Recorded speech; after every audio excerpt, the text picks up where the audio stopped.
Growltiger's Last Stand. Growltiger was a bravo cat who travelled on a barge. In fact, he was the roughest cat that ever roamed at large. From Gravesend up to Oxford he pursued his evil aims, rejoicing in his title of the Terror of the Thames.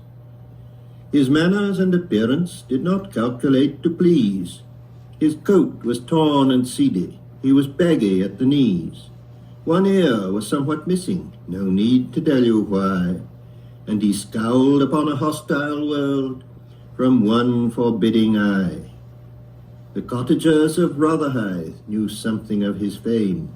At Hammersmith and Putney, people shuddered at his name. They would fortify the hen house, lock up the silly goose, when the rumour ran along the shore, Growltiger's on the loose. Woe to the weak canary that fluttered from its cage. Woe to the pampered Pekingese that faced Growltiger's rage. Woe to the bristly bandicoot that lurks on foreign ships. And woe to any cat with whom Growltiger came to grips. But most to cats of foreign race his hatred had been vowed. To cats of foreign name and race no quarter was allowed. The Persian and the Siamese regarded him with fear, because it was the Siamese had mauled his missing ear. Now on a peaceful summer night, all nature seemed at play. The tender moon was shining bright, the barge at Molesey lay. All in the balmy moonlight, it lay rocking on the tide, and Growltiger was disposed to show his sentimental side. His bucko mate, Grumbuskin, long since had disappeared, for to the Bell at Hampton he had gone to wet his beard, and his bosun, Tumble Brutus, he too had stolen away.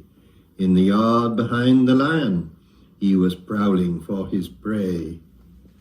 In the forepeak of the vessel Growltiger sate alone, concentrating his attention on the Lady Griddlebone, and his raffish crew were sleeping in their barrels and their bunks, as the Siamese came creeping in their sampans and their junks. Growltiger had no eye or ear for aught but Griddlebone, and the lady seemed enraptured by his manly baritone, disposed to relaxation and awaiting no surprise. But the moonlight shone reflected from 1,000 bright blue eyes. And closer still and closer the sampans circled round, and yet from all the enemy there was not heard a sound. The lovers sang their last duet in danger of their lives, for the foe was armed with toasting forks and cruel carving knives. Then Gilbert gave the signal to his fierce Mongolian horde. With a frightful burst of fireworks the Chinks they swarmed aboard. Abandoning their sampans and their pullaways and junks, they battened down the hatches on the crew within their bunks. Then Griddlebone, she gave a screech, for she was badly scared.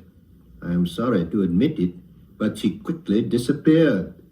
She probably escaped with ease, I'm sure she was not drowned, but a serried ring of flashing steel Growltiger did surround. The ruthless foe pressed forward, in stubborn rank on rank. Growltiger, to his vast surprise, was forced to walk the plank. He who 100 victims had driven to that drop, at the end of all his crimes, was forced to go kerflip, kerflop. Oh, there was joy in Wapping when the news flew through the land. At Maidenhead and Henley there was dancing on the Strand. Rats were roasted whole at Brentford and at Victoria Dock, and a day of celebration was commanded in Bangkok.